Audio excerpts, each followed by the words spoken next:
Bliss Télévision. Certainement. Mon épouse n'est pas ici, cela fait 23 ans qu'on est mariés.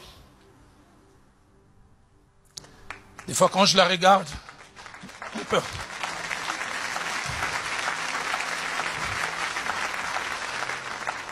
Des fois quand je la regarde, je dis, ouf, qu'est-ce qui t'a fait croire en ces jeunes hommes?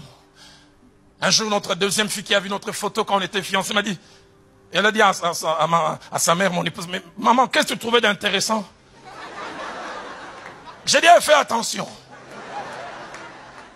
Moi-même, quand je regarde, je dis, oh, mais j'étais vraiment comme au commencement, informe et vide.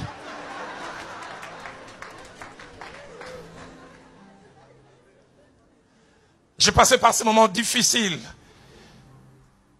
dont je vous ai parlé. Je l'ai aimé, mais elle et moi, on faisait partie des deux classes sociales différentes. Moi, je viens d'une famille pauvre, pas modeste, pauvre.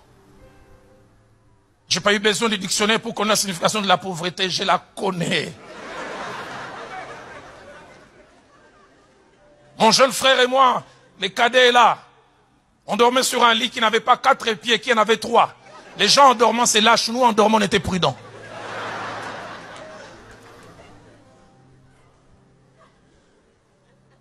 On n'avait pas de toilettes à l'intérieur de la maison. On avait des toilettes à l'extérieur. Oh, vous ici, vous ne pouvez pas comprendre cela. Seuls ceux qui viennent de chez moi peuvent comprendre. En lingala, on appelle ça Kikoso, K-I-K-O-S-O. Fait avec des sacs de riz. Sinon, on appelle ça toilette manche courte. Quand tu es dedans, tu peux saluer les passants. Oh! Inimaginable pour vous. Je lui ai demandé la main. D'abord, je fais oui, moi, j'avais difficile de lui demander la main parce que je me disais, est-ce qu'elle va dire oui? Et puis finalement, elle a dit oui, mais elle ne connaissait pas chez nous. Elle voyait ces jeunes hommes qui venaient diriger les réunions à l'église. 2 semaines après, il dit, Roland, est-ce qu'on peut aller chez vous? J'ai dit, oh! On est arrivé chez nous à la maison, il y avait 4 fauteuils. 3 morts, mais pas encore enterrés. Un 4e fauteuil aux soins intensifs.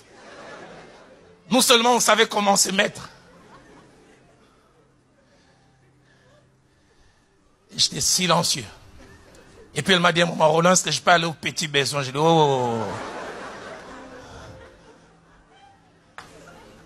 Elle voulait passer par les couloirs. J'ai dit, non, non, pas là. K-I-K-O-S-O.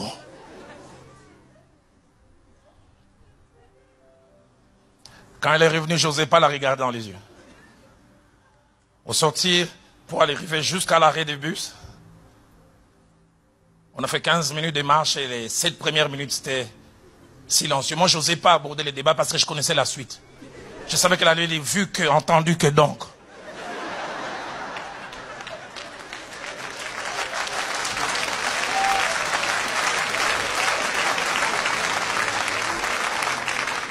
Mais j'oublierai jamais. Elle a tenu ma main, elle m'a regardé et dit, Roland, d'où l'on vient, c'est chez tes parents. Je sais que toi, tu as appelé à la grandeur. Quand elle a dit ça, c'était comme si je t'ai boosté. Ça fait du bien d'avoir quelqu'un qui croit en vous.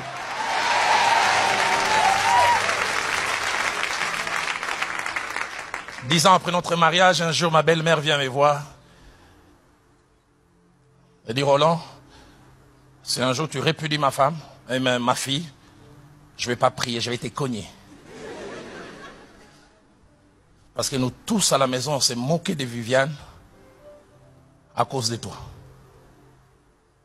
Il dit, 2 ou 3 fois, j'ai gagné les paris. Roland va venir au jeu, vous allez voir, il va porter son pantalon tel et sa chemise. Et dès que tu es rentré, j'ai dit, j'ai gagné. J'avais pas le choix.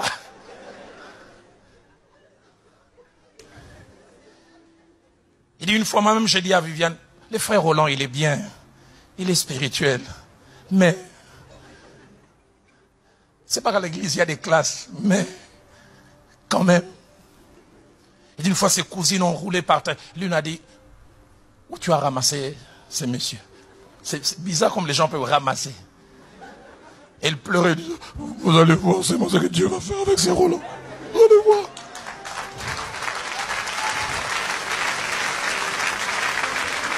Seigneur, donne-moi quelqu'un qui va non seulement savoir, non seulement reconnaître, mais être convaincu. Savoir en disant, je sais que je suis dans les vrais. Je sais que Dieu est dans ce que je fais. Je sais que mon Dieu finira par s'élever les derniers. Si quelqu'un croit en ce Dieu, qu'il m'aide à dire Amen. Je prie que Dieu me donne les mots qu'il faut, les vocabulaires qu'il faut, tout ce qu'il faut pour vous communiquer le fait qu'il est non seulement l'alpha, mais qu'il est aussi l'oméga. Quand je dis cela, j'aimerais dire un certain nombre de choses. La première, j'aimerais dire, il est celui qui initie des choses, qui part de peu ou de rien, mais qui fait beaucoup. Dieu n'a pas toujours besoin de beaucoup pour accomplir beaucoup. Des fois, il perd de rien, de ex nihilo, du vide, et il commence et il fait beaucoup. Deuxième des choses que je voudrais dire, c'est que ce Dieu a double capacité. Il a non seulement la capacité d'initier, de commencer des choses, mais de les achever. Certains ont une seule capacité, celle de commencer, mais pas d'aller jusqu'au bout. Si vous allez dans la ville où j'ai grandi, vous trouverez plein de maisons inachevées. Quant à se demander, c'est vraiment un projet. J'ai trouvé une villa de 18 chambres. On s'est dit avec les mêmes moyens, s'il avait fait une maison de 3 chambres, il aurait pu finir. Plein de maisons inachevées.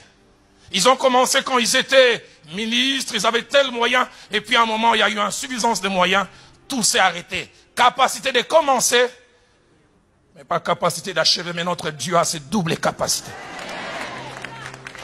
Troisième des choses, quand on dit il est l'alpha et l'oméga, c'est qu'il n'abandonne jamais et ne lâche jamais un projet dans lequel il est l'initiateur. Chaque projet qu'il fait démarrer, il ne lâche jamais. Je dis jamais, j'aimerais le crier jamais. Quatrième des choses, autant il a la capacité de partir de rien pour débuter, autant il a la capacité de protéger tous ces dont il est l'initiateur. Il te protège sans que tu les vois. Il protège ses projets sans que tu les vois. Il protège ses mariages malgré ses incompréhensions. J'aimerais te dire, vous n'allez pas divorcer. Cinquième des choses, c'est un Dieu responsable qui ne gaspille pas et ne perd jamais son investissement. Il ne commence pas pour finalement perdre. Et la Bible nous présente ce Dieu comme alpha oméga avec plein de principes. Le premier principe, c'est que alpha oméga, c'est pas le monde qui lui colle ça, c'est lui-même qui se déclare ainsi. Dans Apocalypse 1:8, il dit, je suis l'alpha et l'oméga.